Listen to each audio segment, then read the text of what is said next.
This week in IT SPARC Cast, NVIDIA rolls out the age of generalist robots. Zillow's CEO says John and Lou are wicked smart. And Google's AI co-scientist learns to squash superbugs.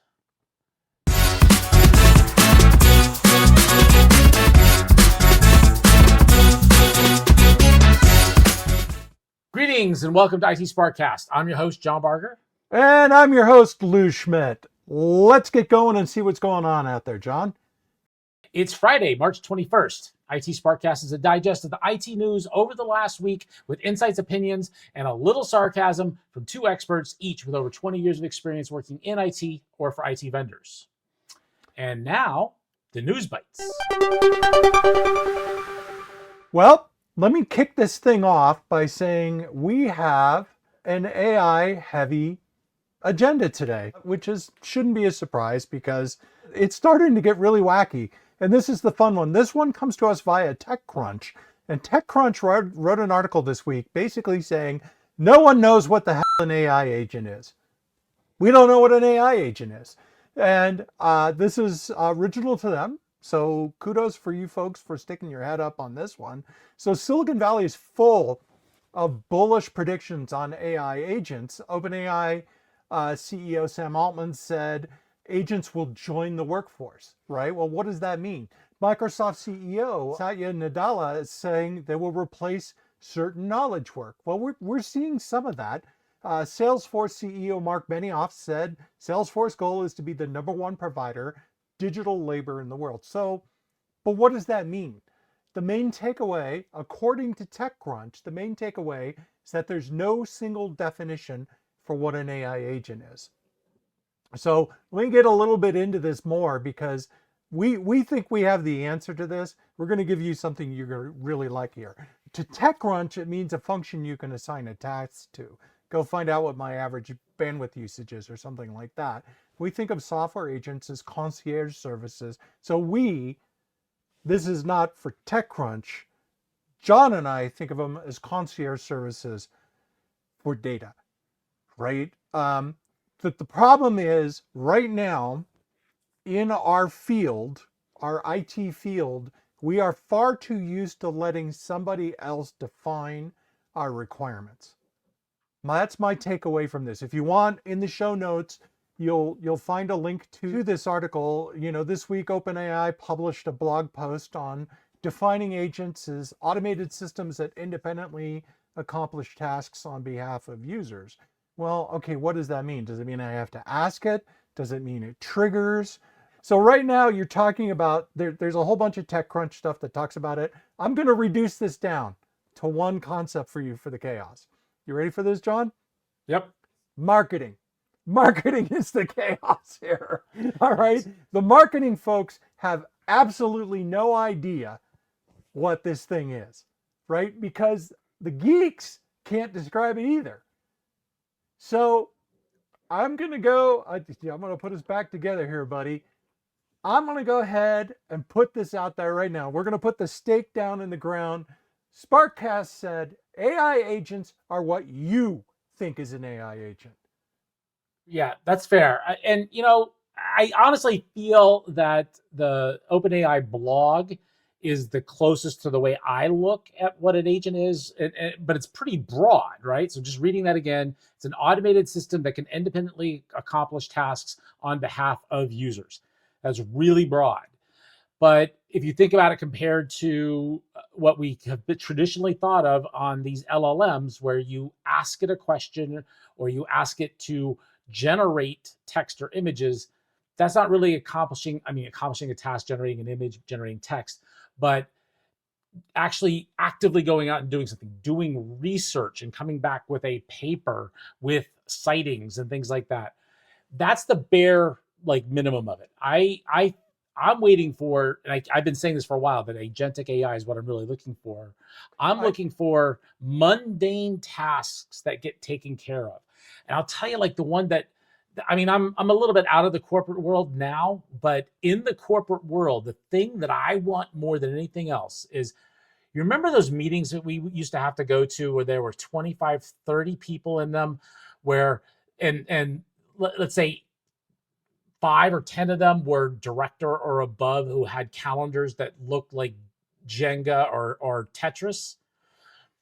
Coordinating those meetings were nightmares. Imagine if each one of the employees of a company had their own calendar agent and they knew that these meetings were critical and couldn't move, these meetings were critical and could move, almost like an Eisenhower box of meetings. And then these meetings were not important, they didn't have to move, but you didn't have to attend, and just made all the meetings work. And we had a really important meeting and I need these people. These people are optional and I really don't care about these people. And it sets the meetings up and it gets that. That would be an agentic AI I would pay money out of my own pocket for. Honestly, what I would love to see in that vein is I want an AI that looks at all the meetings and says, is there an agenda? Well, yeah. Is there an agenda? Because John and I, oh my God, are we victims of this war, right? Yeah. Is there an agenda, and does that agenda pertain to me? In other words, did I just get made essential on a meeting that's really optional, or a meeting that could be attended by one of my much more focused subordinates? Or maybe you sent it to me as a subordinate and you really should have sent it to somebody else. Yeah, there's no better way to get put on my naughty list than for somebody to create a meeting that's got 10 people on it. It's got 3 VPs, 2 senior directors, 3 directors, and a couple of individual contributors. And the title of the meeting is Sync Up and no other details of the meeting. Like, what are you doing?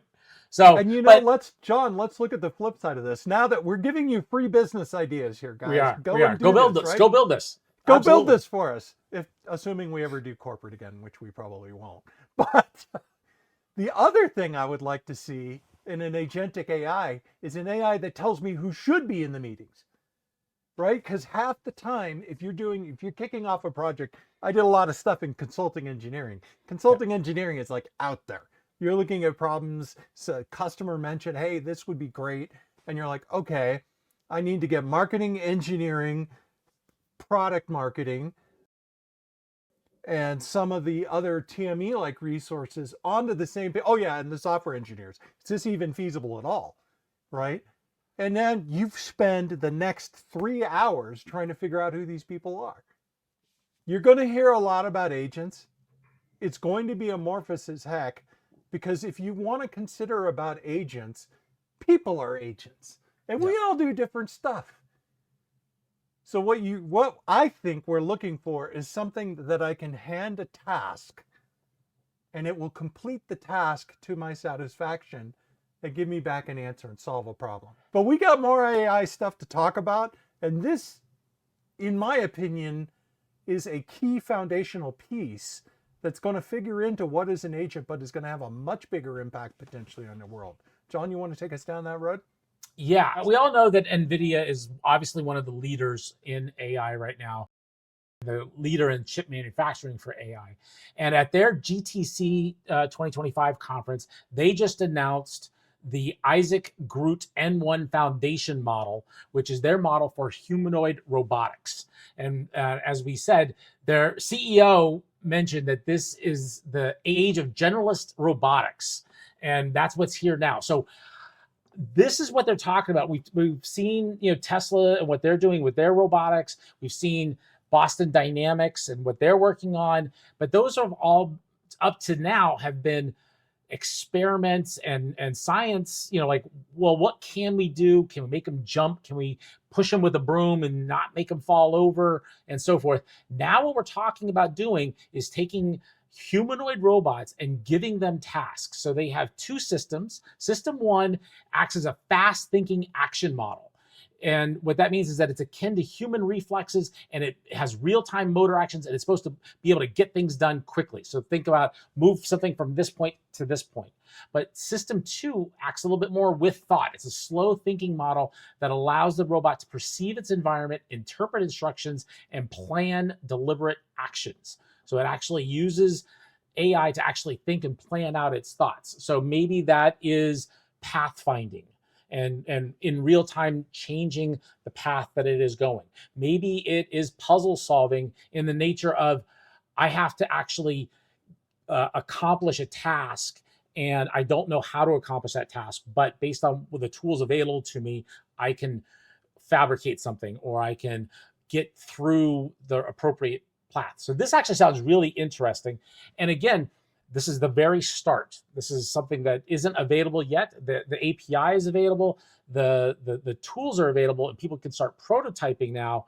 But this is a really exciting first step into a brand new world of robotics. And again, you might wonder if this is applicable to an enterprise IT podcast. And I would say absolutely yes, because who's going to be responsible for these robots when they come into corporate? It's going to fall under IT. You know, Right? there's another really interesting piece here that I noted in this. They're open sourcing this model. So the whole idea is, so NVIDIA is obviously going to make money selling the chips that are going to drive this, right? And yes, there's going to be more folks, you know, AMD is starting to do some cool stuff. Intel's a little teetering right now, but they're going to come back. And there's probably some new entrants into the market. Tesla's making its own baked-in AI subsystems. But the point is that if we can get a model out there that has an API that anybody can write to, now we can really start doing some cool stuff. And you're right. Who is going to get stuck with this stuff? It's IT. It's IT. It's going to be IT or a subset of IT, because you're going to have to be able to talk to these things. Now, speaking of doing cool things with AI, what's going on in the medical space right now? You know, something really, really foundationally different hit here. So Google has an AI co-scientist that they apparently don't even have a code word for yet, which is a little surprising for those of us who know Google. And they were trying it out, working with the Imperial College in London and its Fleming Initiative partnership with the Imperial NHS, National Health Service, giving their scientists access to powerful new AI designs built in. So they built this AI out of Gemini 2, completely experimental, for research. And then they turned it loose. They was like, okay, let's turn it loose on a nasty problem and see what it thinks. And the problem they turned it loose on was, why do some bacteria become superbugs, right? Extremely resistant to antibiotics. How is this happening? What is the mechanism? So they turned this thing loose on this new model. 2 days later, it came back with an answer. And the answer pretty much matched a research paper that this group had not yet published, and Gemini did not have access to. It wasn't out anywhere, and came to the same conclusion. So this is really exciting, because this is a very complex topic, obviously relating to molecular pathing, turning on proteins, turning off proteins. It is astonishingly difficult to do this. And apparently one of the researchers, Dr. Panades, emailed Google to check if they actually had access. They're like, how in the world did you do this? That's how good it got it. And the researchers published their finding about working with Google AI on February 19th in the preprint server BioRxiY. So what it's showing is that AI has the potential to synthesize available evidence and direct us to the important part of the questions, the experimental designs. So here folks are going to get a little confused. One, why does this apply to IT? This is a huge amount of information that was gathered and looked at in a way. Is this complete? There's a lot of debate right now. What is science, right? I will tell you my simple definition that I learned. Science isn't a thing, it's a process. And the process of science is, you come up with a hypothesis based on observations usually, unless you're in physics, then you make something wild up and try it in a very expensive accelerator. I've done that too. And then you design an experiment, you conduct the experiment, you analyze the data, and you come to a conclusion. That's the scientific process. The problem with AI is AI can't really do experiments, right? It can do sort of a simulation, a digital simulation, But a digital simulation is like making a map and then saying the map is the territory, right? You have to actually go out into the territory to verify it's true. But one of the hardest things to do is to get to the point where you have a testable hypothesis. That's what this just did. So for you in IT, think troubleshooting. We have these incredibly complex systems right now where traditional IT, we have application IT people, we have storage IT people, we have networking IT people, and now we have this whole new category of cloud IT people, right? And we don't really talk as much as we should. That's a problem. Oh, and of course, I cannot forget the security IT people, the people who like to say no. Also, the people who like to not get nailed for a data breach, right? Well, you know, and I think that this has multiple applications when it comes to IT. So I think you take all of the things that you mentioned and then apply it with agentic AI, and you have, you know, like come up with a theory of what might be a security hole, and then have an agent beat on that security hole and try to find a way in. But let's talk about this. What was one of the pitches that we would always do to IT when we were selling to IT was giving IT a seat at the table and giving them Yes. the visibility that they deserved. If IT goes, let's say the IT with a university or with a hospital that performs research, if IT comes to the researchers and saying, look, you're spending years and years and years trying to solve this problem. What if we could give you an additional research assistant that can do a lot of this mundane task for you, correlate all this data, and effectively give you the equivalent of 2 or 3 research assistants at a fraction of the cost, and you could get your research done more quickly? What would that be worth to you? And then you could apply funds that maybe you could only afford 1 research assistant, but you take those funds, you apply that to an agent or to a research AI, and you get the workload of 3 or 4 research assistants, get your work done much quicker.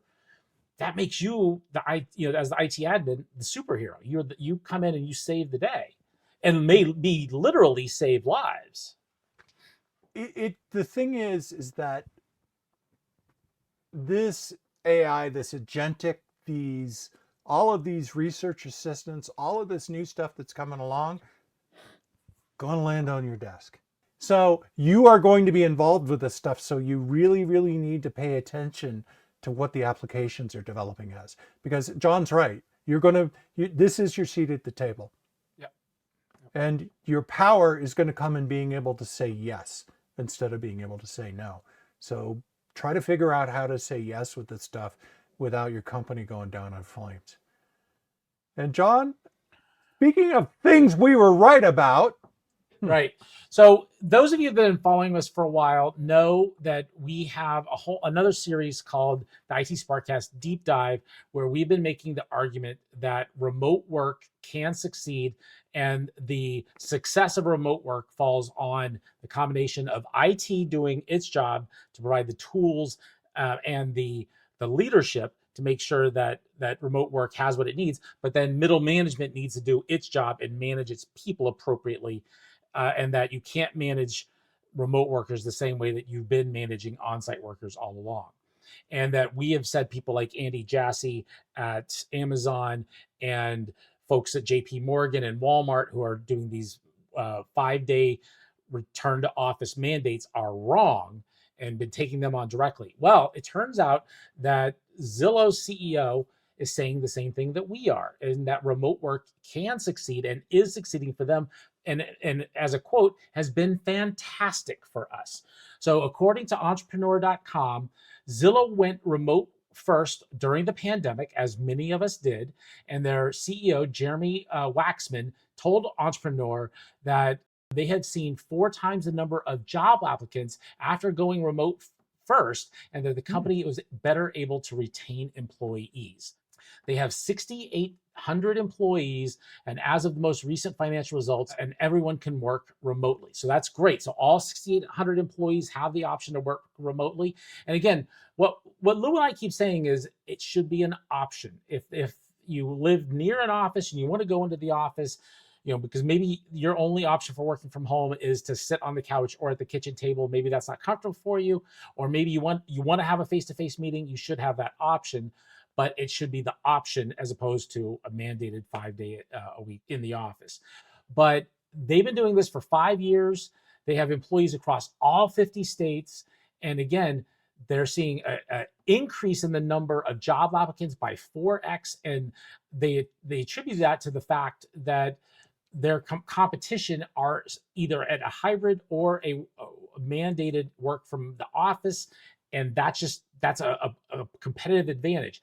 And I actually see this as the next phase of competitive advantage for employers, where they are going to see that, maybe my competitor is JP Morgan. Maybe I'm a financial institution and I want to start hiring people, and I want to hire people away from JP Morgan.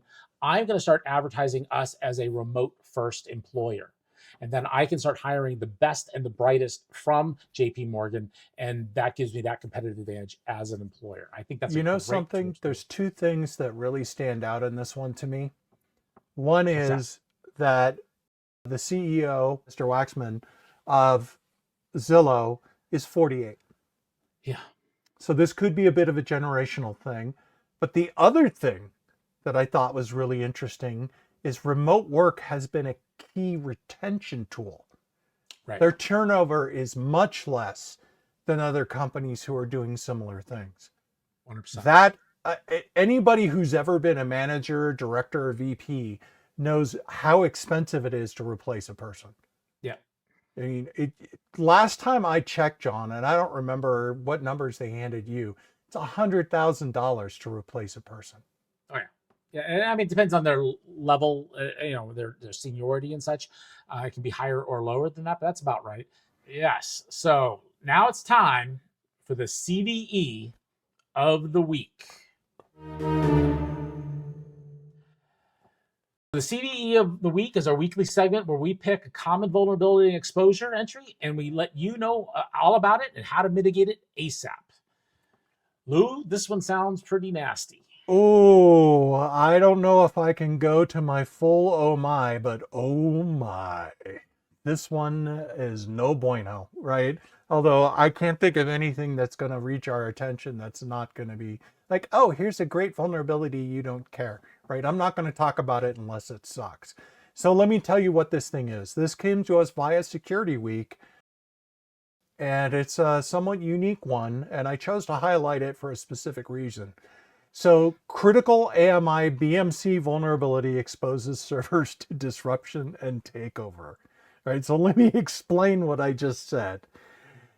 BMC is your out-of-band management, baseband management interface. BMC is the baseboard management controller. So this is a really critical piece to this. Baseboard management controller. Yeah. So I can see, folks, the problem is that if you're using baseboard management control, ILMI or whatever in Dell, it's stuff like that. Yeah. ILO and other servers, I think HP calls it ILO, Integrated Lights Out Management. The point is that if the code came from AMI, a lot of vendors will put their own spin on top of it. It has this vulnerability, and the specific vulnerability I believe is in a Redfin API that's turned on by default for remote management. If they can get it, your out-of-band management system can own your server. And AMI is just this little company that makes the firmware that does this for ASRock, ASUS, ARM, Dell, Gigabyte, HPE, Huawei, Inspur, Lenovo, NVIDIA, and Qualcomm. No exposure, right? So what's scary about this thing? It is a 10 on the oh crapometer. That means complete own. Now, company researchers, by the way, that rating came from AMI itself. It still hasn't been dialed in by CERT.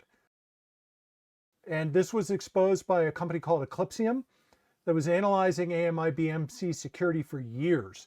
In the summer of 23, the company disclosed 2 serious flaws, warning they could expose millions of devices to AMI's mega rack, BMC takeover, and physical damage. It's a physical damage because you can configure things that can actually physically hurt your server. You can change temperature thresholds. You can do all sorts of stuff. You can literally blow up power supplies with this stuff if you know what you're doing. So the thing is, they reported a new flaw. This is the new one. It's CVE 2024-54085. Now, something worth noting. This notification didn't drop until sometime last month, and it's gradually working its way out and highlighting. But the date on that is it was discovered in 2024. It's similar to the previous CVEs, the two nasty ones that hit in 2023, which allow authentication bypass, but it's unclear if BMC enables administrator to remotely monitor and control devices. So this mode is present in this code, this BMC is present in millions of devices.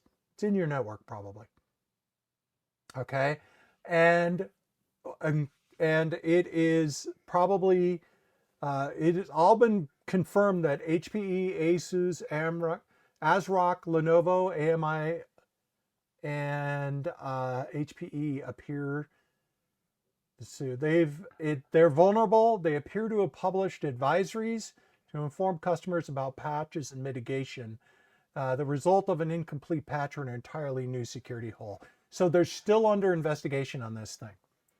So the problem is, the reason I chose to highlight this one is that one, it's available in CERT and the NIST website. There is no available published full patch or discussion of this. So if anybody's dropping code on you, we don't know if this solves the problem. Two, a lot of people are really slow about updating servers. Your servers are in production. Usually when you push an update like this out there, it can cause a problem with your management. So everybody puts this stuff off. When's the last time you upgraded the BIOS in your system? Now, folks who are doing this automatically, have a larger data center, tend to have this all automated on the back end. But this is something you need to pay attention to because this is a 10. People are like saying, okay, great, I don't expose my management interface. This, chained with an attack against one of your administrators, could own your entire system. Somebody has access to that management interface. If it's you and somebody somehow, like you've got a Windows machine, they come in, they get root on your Windows machine, they scan the network, they find out you have access to an AMI BMC, you're not just owned, everything is owned. Well, and that goes to what you have talked about in previous CVEs of the week. Is it's the chain attacks that are really the scary ones, right? Where you find one way into here, and then from there you go into the next thing and the next thing, and then you get access to a physical interface where you have keyboard monitor control. Wow, and then you get, then whatever the device is, then you know how to pwn that thing. It's all over. So this is a really scary one. So definitely the thing that I would patch your advise BIOS. you to be doing is whitelist your administrators. You should already be doing this, but whitelist any administrators that can get to that BMC. Do not just have it generally exposed to the world. So at the very least, put an access control list on the front of that thing.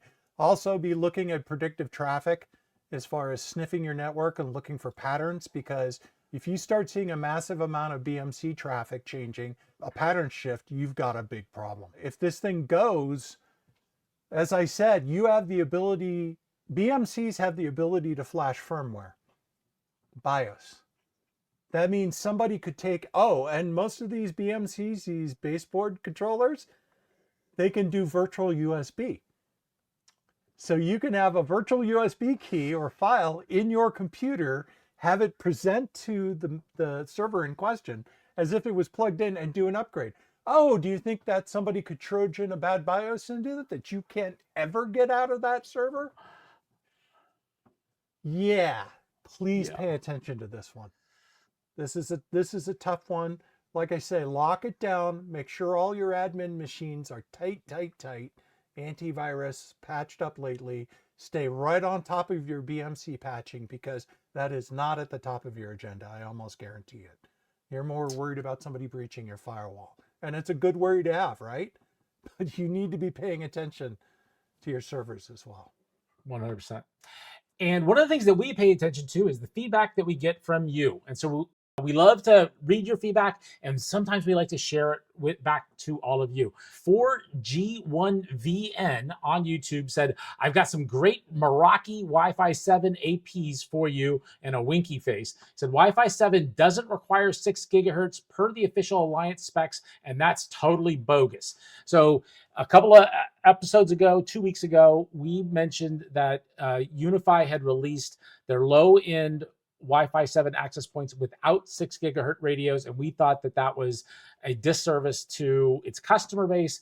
And I'm trying to really interpret what this person's saying. I believe that that's what they're saying. They did sign it as a Cisco employee and a fist bump emoji. I actually went and looked at their YouTube channel, and it does appear that they're a system engineer at Cisco. I don't want to out them any more than that, but so they're saying that I think that they agree with us that if you don't have 6 gigahertz, is it really a Wi-Fi 7? Yeah. Right. So Alexander also mentioned on YouTube that he heard that the U7 Pro is having issues on the 2.4 gigahertz band dropping connections, that he personally has a Xerox Wi-Fi printer that never holds a connection permanently. Now, I've had a U7 Pro since release, and I had a couple problems early on, and I had read about some problems early on, but since the firmware has been updated, I really haven't had any problems. I've got a whole 2.4 gigahertz IoT network that I run, its own separate SSID, and I really don't have much problems. But I will mention a pro tip that I learned from working for Wi-Fi vendors is all access points and switches and everything else, they're just computers, and they're running, the firmware is just software running usually on some Linux derivative. I reboot my gear on a regular basis. All my wireless gear gets rebooted usually weekly. My switches and my firewalls, maybe every 2 months they get rebooted. That's probably a good thing. You got memory buffers that can fill up. You got other things that could use a good flush, just a reset. So maybe that might be why I have good luck. I don't have a lot of drops. So maybe just consider that. It's something I learned from working for vendors. I've got a Brother printer that's Wi-Fi only. I haven't had any problems. Yeah. So it seems to be specific client implementations. And I'm not saying that there isn't a problem. Just because we haven't seen the problem, congratulations, n equals 2, not n equals infinity. Right? So we are listening. We haven't seen it. We'd be really interested to know if you're seeing it on the latest firmware. Yeah, that's what I asked. I haven't heard back from Alexander yet, but I asked him about the problems with the newest firmware. And then Mo mentioned on YouTube again that software-defined radios don't work that easily when you talk about Wi-Fi and 2.4 versus 6 gigahertz. And I mentioned that if you're going to release a two radio access point, it should be with software-defined radios where you can choose. Is it a 2.4 gigahertz radio or a 6 gigahertz radio? Because if you're going to deploy in density, you don't need as many APs on 2.4, and you could change those to 6. A lot of vendors out there do that. And he mentioned that it didn't work. Well, there's one thing. So my response to him, and I haven't heard back from him, was, are you speaking from experience? And my experience, and software-defined radios are not new. They've been around for a while, and I found that they have been working, but I want to hear from you. So I got it. So this is where we're going to be in conflict, my friend. When you're going between 5.8 gig and 6 gig, from an antenna tuning perspective, it's not a big jump. So you can have, usually what we do from an engineering perspective is we have a switch capacitor bank sitting on that, and we can change the impedance of the antenna on the fly. But going from 6 to 2.4, it's a much bigger engineering problem. It can be done, as you've said. There are some chipsets that can do that, but the problem is it's expensive. I have to add a lot more components. I have to add op amps in there to reverse the capacitance into inductance and all that stuff. So in one respect, the commenter is correct. You can do it, but it's expensive, and it's expensive enough that you might as well just put another damn radio in there. Well, maybe. Maybe, but from a power standpoint, if you're talking about power, then there's that reason for it as well. So when I think that when you were doing this with radios, Lou, let's face it, you're old. So I'm going to respond to you with "Okay, Boomer." But the physics has not changed, my friend. The physics has not changed, and antennas are a black art, and that's the problem. You'll notice the size of your 2.4 versus your 5 antennas. Big difference Yeah. in the elements in there. So I'm gonna weigh in on the side of the commenter on this one. All right, that's fair, and it's always a good day when Lou and I disagree, and but that because usually means that I'm right. So with that, that's gonna cover this episode, and we couldn't do this podcast without listeners like you, and we love to hear what you think. So if you have a topic you want us to cover, do you have any thoughts on what we just said? Do software-defined radios actually work, or are they a problem, like Lou said? Send feedback to itsparkcast.com. That's feedback at itsparkcast.com, or hit us up on X at IT SPARC Cast. Or, as many people are doing, leave a comment down below if you're watching us on YouTube. We read every single comment and we respond to most. So please do that. Be sure to hit like, subscribe, turn on notifications. That's really going to help this channel grow. If you are finding this information useful and you are finding it entertaining, please tell your friends and colleagues about us so they can get the same information that you are getting. So with that, we'll be back next time for more information from the world of enterprise IT. Take care. Thanks for stopping by.